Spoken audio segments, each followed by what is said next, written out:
Let's give thanks to accounting and auditing topics. This is the IssuesWatch podcast.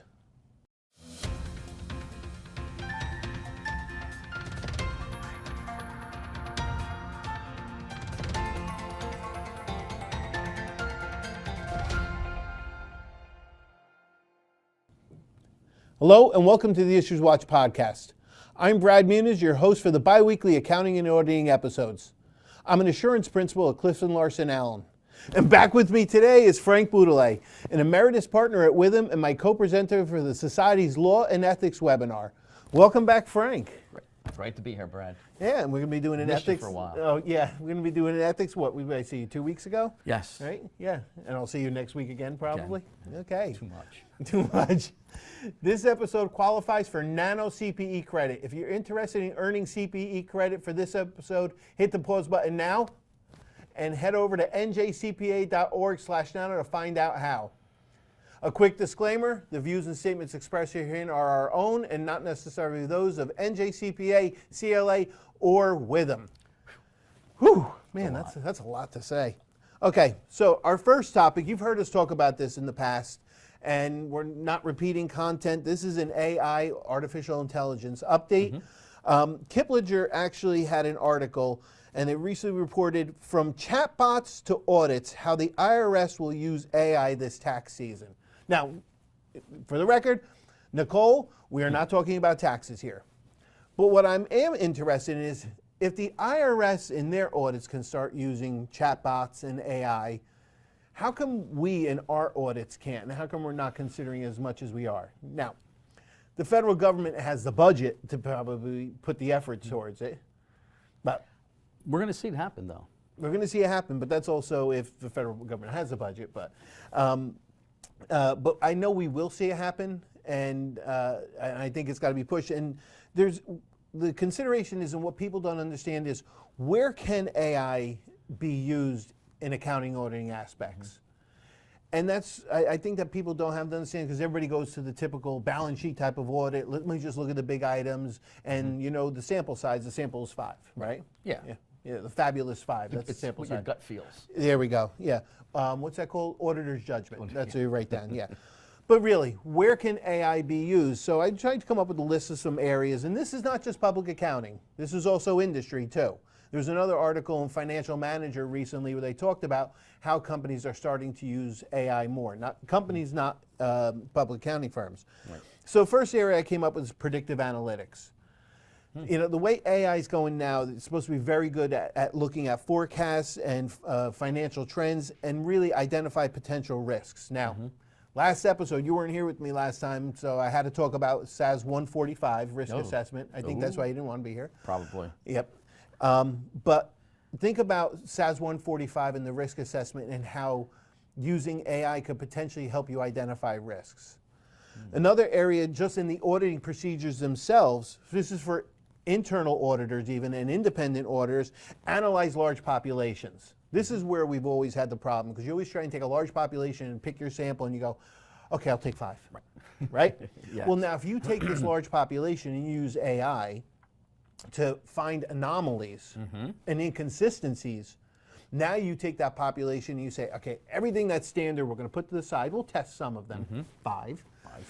But now our population that we really are worried about is this, because it's the anomalies, the inconsistencies. And now we're going to sample from there and do a proper sampling process like you've covered in some of your seminars too. And it'll help you identify, as I said, anomalies, reduce your population size and your sample sizes, okay? Documentation. Do we have to document in audits? I think so. You think so? I've All right, heard well, that. I'll look into it. I'll check it out.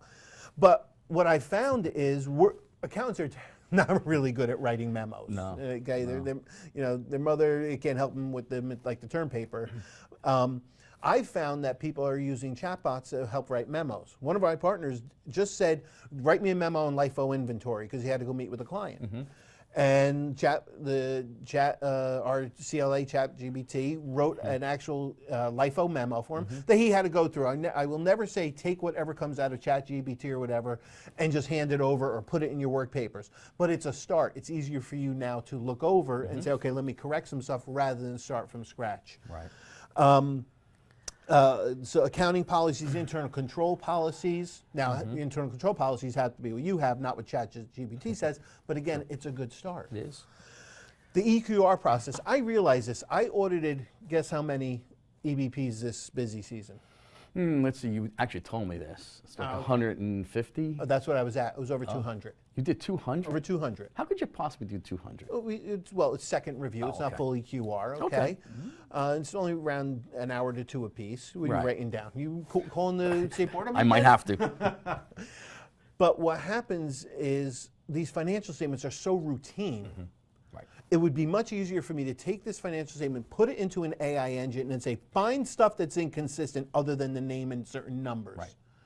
Every policy paragraph should say this. Every risk uncertainty should say this, and spit out what's wrong. Boom, boom, boom. Save some time on that, and let me focus on other areas.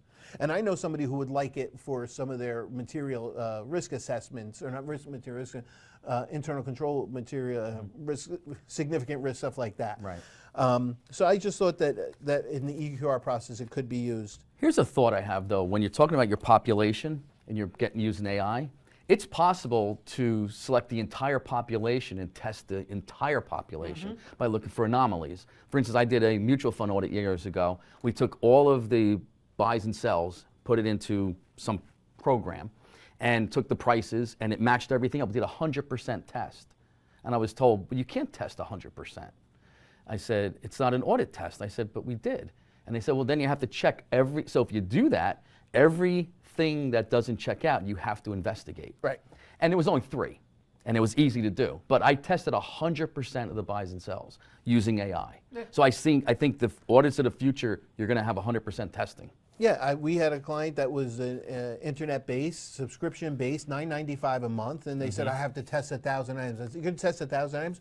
Look for anything that's not $9.95 a month, because that's probably where the problems are. Let's look at some of the $9.95s, but really the problems are potentially where it's not $9.95. Right. So, with the pipeline issues, I'll close on this. With the pipeline issues, we really have to consider using some of these tools that are available and start using our resources for better things. Right. So, all right, PCAOB, nothing here, huh? No, nothing. Well, I'm going to read something. So the PCAOB came out with the spotlight of October 23, inspection observations related to engagement quality reviews, the 200 that you did.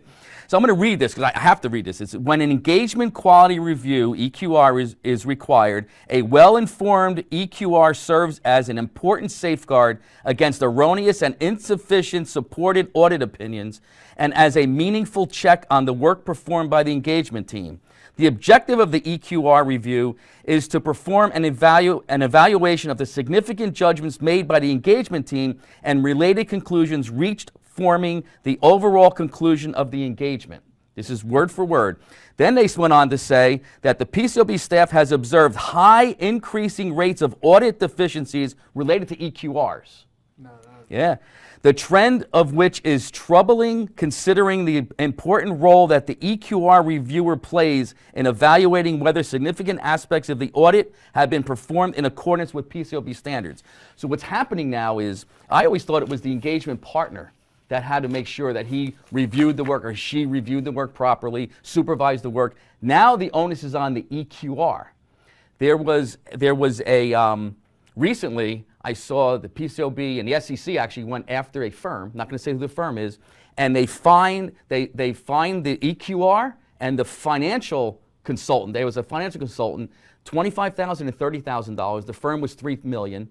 They never said anything about the engagement partner. Really? So I don't know what, maybe he or she has a side deal, but they went after the EQR. So this is important. And why is it so important? Because as I always say, Brad, whatever happens at the PCAOB will trickle down to the AICPA. So when is an EQR required for PCAOB? It's audits, reviews of interim work, attestation engagements. What's required of the EQR?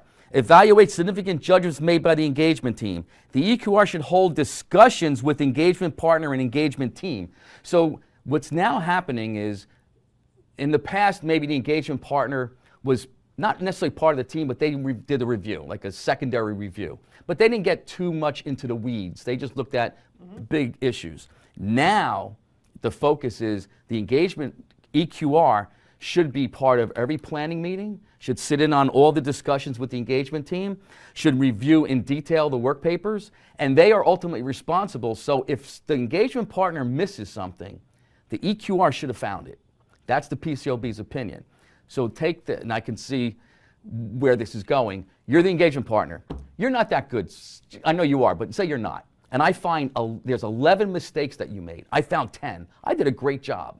But I can't show anybody the 10 because they've been fixed. Right. The one issue that I miss, I'm going to get reamed for it because I didn't catch that one item.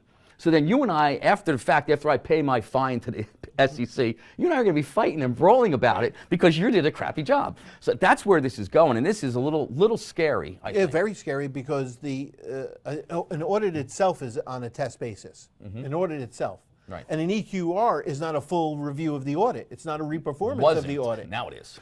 It's getting scary. Yes. Based on what you just said. Now, I know, real quick, I'll say, because I know we're getting close on time, I will say that I was just on a call today of our second reviewers, and because of SAS 145 coming out, we are going to be talking with each of the teams and saying, you haven't invited us yet to look over your planning. Right. As a second reviewer.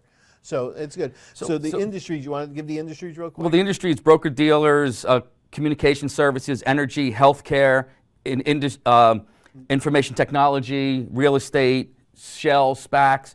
So the other part I'll just bring up real quick is smaller firms. Because you need to have two partners that are really well versed in SEC rules. So now with the partner rotation, you're going to need 4 partners, right? So now smaller firms are going to be almost precluded from doing any SEC work. So I can see firms getting out of public company work and saying, I'm going to stay away from that, and then certain firms specializing in it. And you're not even saying smaller firms, because when I was with Sobelco, we had 20 partners, and you were talking to me about SPACs, and we said we can't dedicate enough partners for the rotation. Absolutely. And that was with 20 partners. Right. So yeah, that's concerning. It is. So, all right, thank you.